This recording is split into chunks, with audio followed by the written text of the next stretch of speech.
大家好，我是小慧，欢迎您来到我的频道，也非常感谢您百忙之中收看我的视频。研究发现，晚餐与寿命息息相关，怎么吃，吃多少？今天我们就来了解一下。人是铁，饭是钢，一顿不吃饿得慌。这句俗语足以证明一日三餐对于人体的重要性。但是现实的生活中，越来越多的人开始不吃晚餐。有的人认为不吃晚餐减肥效果最佳，有的人认为不吃晚餐可以排毒，甚至还有人认为不吃晚餐可以降血压。不吃晚餐真的有那么多的好处吗？晚餐与身体健康有着什么关系？今天就跟大家好好的聊一下关于晚餐的那些事。有媒体报道称，杭州一个小伙子在网上偶尔的了解到过午不食的养生理念后，刚好自己的工作经常的加班，常忘记吃晚餐。他当时还觉得挺好的，一来可以减肥，二来可以养生，三来还可以节省吃饭的时间，做其他的事情。小伙就这样坚持了5年，没有吃晚餐，偶尔也会感觉到胃部不适，但也忍忍就过了。直到有天他吃了一些辣椒，肚子突然的剧痛，同事赶紧的搀扶着他去医院挂急诊，结果胃镜显示胃黏膜出血糜烂，还长了2个巨大的溃疡，有血价表征。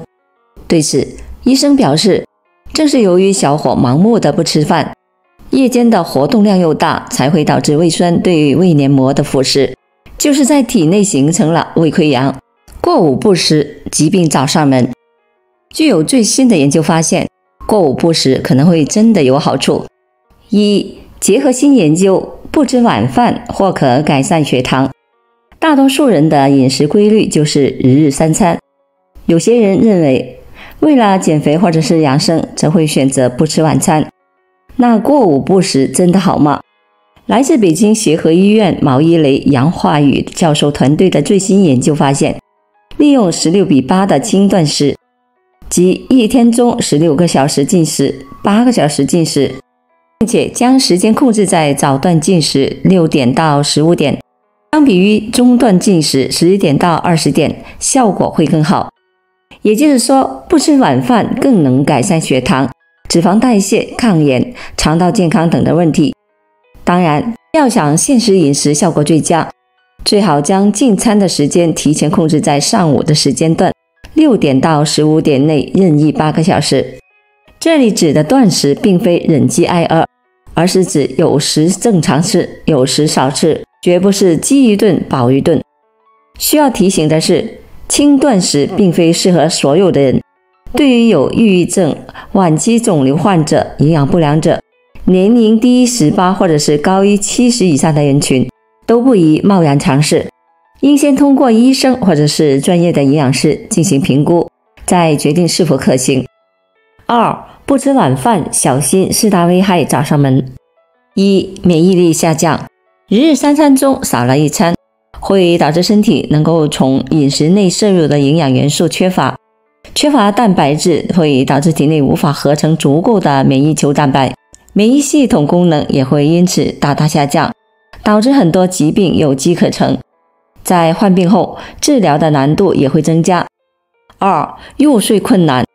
不吃晚餐的话，身体大约会有12个小时以上的时间没有进食，在这种情况下，很多人会在入睡前感觉饥饿，导致难以入睡，或者在睡眠中途因为饥饿而醒来，导致正常的睡眠质量受到影响，第二天的工作状态也会大打折扣。3、胃部疾病。人体处于饥饿状态下时，胃部会分泌出大量的胃酸，不吃晚餐会导致胃酸没有食物中和，大量的胃酸在胃部会引起胃黏膜的损伤，长期以往下去，极易的引发胃部的疾病，如胃炎、胃溃疡等，部分严重的甚至会演变成癌。4、影响大脑功能。饥饿状态下很容易就会导致身体出现低血糖的症状，而葡萄糖是大脑中枢神经的唯一能量来源，长期没有糖分摄入会导致大脑细胞失去养分，引起缺氧症状出现，长期下去可能会导致大脑出现一些不可逆的损伤，引起记忆力下降等的症状。因此，晚餐对于我们的健康而言是非常重要的，不吃晚餐对身体的危害不容小觑。3. 常吃4种晚餐或相当于慢性自杀。晚餐与寿命息息相关，而日常的生活中，一些晚餐的方式其实十分的伤人。1. 吃太晚。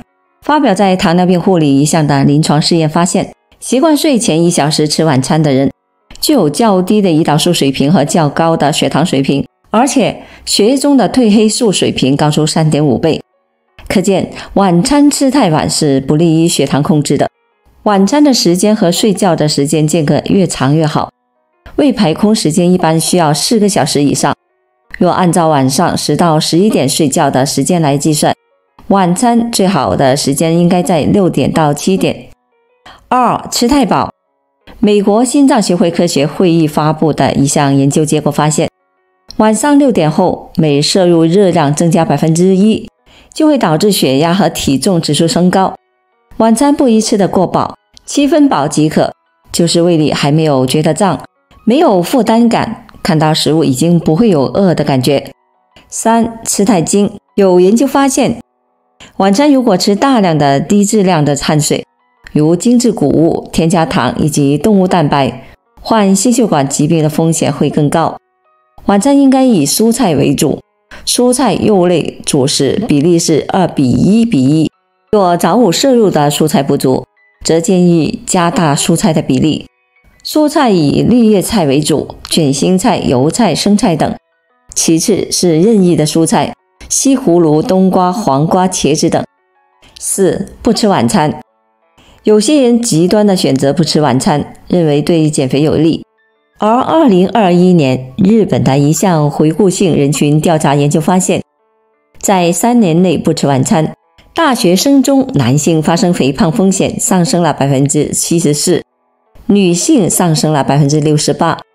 除此之外，不吃晚餐还会导致胃部持续的分泌胃酸，损伤胃黏膜，容易导致消化性溃疡持续的发生。由于没有食物刺激，使胆汁无处可去，变得浓稠，容易形成胆囊结晶。因此晚餐一定要吃，但尽量的少吃高脂、高蛋白、高糖或者是太黏太硬的食物，如麻辣烫、海鲜、浓汤、年糕及蛋糕等。4. 饭后常做4件事或伤身，尽量的避免。不吃晚饭对身体有害，而饭后这些行为也可能会为健康埋下了隐患。1. 饭后摄入成瘾物质。饭后血液循环集中在胃部，此时抽烟，成瘾物质中的不良物质就会容易的进入血液循环，对身体造成不好的影响。2. 饭后久坐。久坐姿势不利于胃肠的蠕动，也会导致消耗热量低，脂肪容易堆积在下半身。3. 饭后马上睡觉。饭后马上入睡，躺着的姿势容易造成胃食管的反流。4. 饭后马上洗澡。饭后洗澡会影响血液循环以及肠道的吸收，尤其是高血压的患者，容易引起血压波动。晚饭后可以休息30分钟，出门走走，消耗热量的同时也可以帮助消化，促进新陈代谢，对身体的好处多多。断食养生并不是挨饿，而且该方式也并非适合所有的人。轻断食的目的是要远离不健康的食物，帮助调整情绪和睡眠。若断食后让人感觉到疲劳或者是报复性的进食，这就违背了断食本身的意义了。不吃晚餐对身体的危害不容小觑，我们不能轻易的听信没有科学依据的谣言。在日常的生活中一定要吃好晚餐，吃对晚餐，对身体健康保驾护航。好了，朋友们，今天所分享的视频内容就到这里了。制作视频不易，朋友们，如果您觉得我分享的视频内容对您有所帮助的话，就请您给我点个赞吧。您的每个留言和点赞都是对我进步最大的动力，也非常欢迎您到评论区分享您的生活经验。非常感谢您的支持和鼓励，我们下期见。